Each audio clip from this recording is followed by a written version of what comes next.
आप सबने देखा और सुना ही होगा कि जो लोग गरीब होते हैं वे ज्यादा दुखी रहते हैं,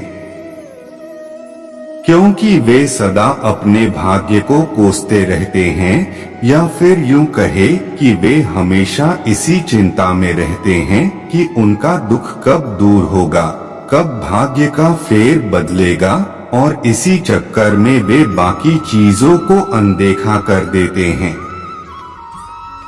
जबकि व्यक्ति को ऐसा बिल्कुल भी नहीं करना चाहिए। भगवान द्वारा दी गई हर स्थिति में खुश रहना चाहिए और उसका डटकर सामना करना चाहिए। ऐसा कहा जाता है कि अगर जीवन में दुख आते हैं तो एक न एक दिन सुख भी जरूर आते हैं, और सुख दुख तो जीवन के दो पहलू माने गए हैं।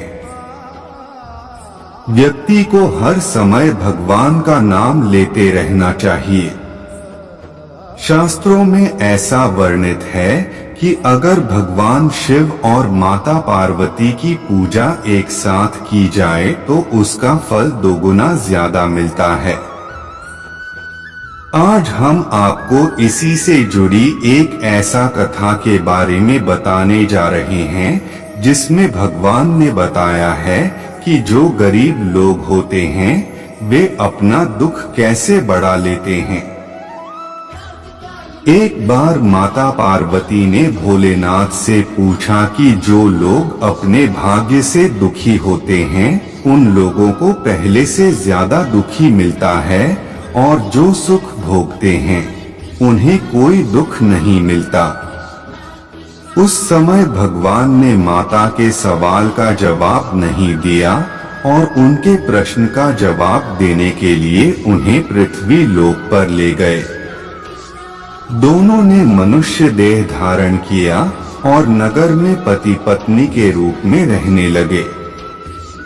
एक दिन माता ने रसोई बनाने की तैयारी शुरू की, लेकिन माता ने देखा कि चूल्हा बनाने के लिए ईंटें नहीं हैं, तो वे अपने घर से बाहर कुछ दूरी पर ईंटें लेने पहुंची। उन्होंने कुछ जर्जर हो चुके मकानों से ईंटें ली और लाकर चूल्हा तैयार किया। कुछ समय बाद भोलेनाथ खाली हाथ घर लौट आते हैं। उन्हें ऐसा देखकर माता ने पूछा कि आप कुछ लेकर नहीं आए तो खाना कैसे बनेगा।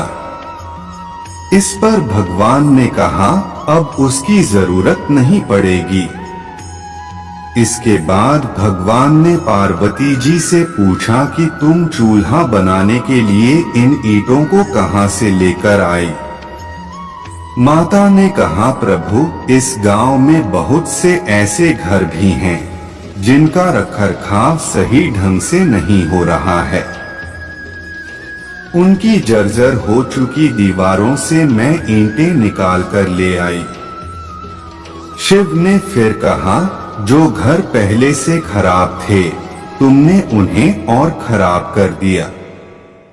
तुम मजबूत घरों की दीवारों से भी तो ईंटें ला सकती थी।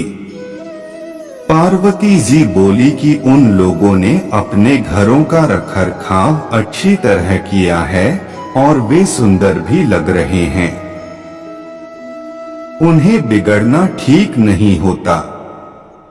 इस पर शंकर जी ने कहा कि कुछ दिन पहले पूछे तुम्हारे प्रश्न का उत्तर भी यही है कि जिन लोगों ने अपने जीवन को अच्छे कर्मों से सुंदर बना रखा है उन्हें दुख कैसे हो सकता है, और जो पहले से ही अपने भाग्य को कोसते हैं उन्हीं को दुख प्राप्त होता है।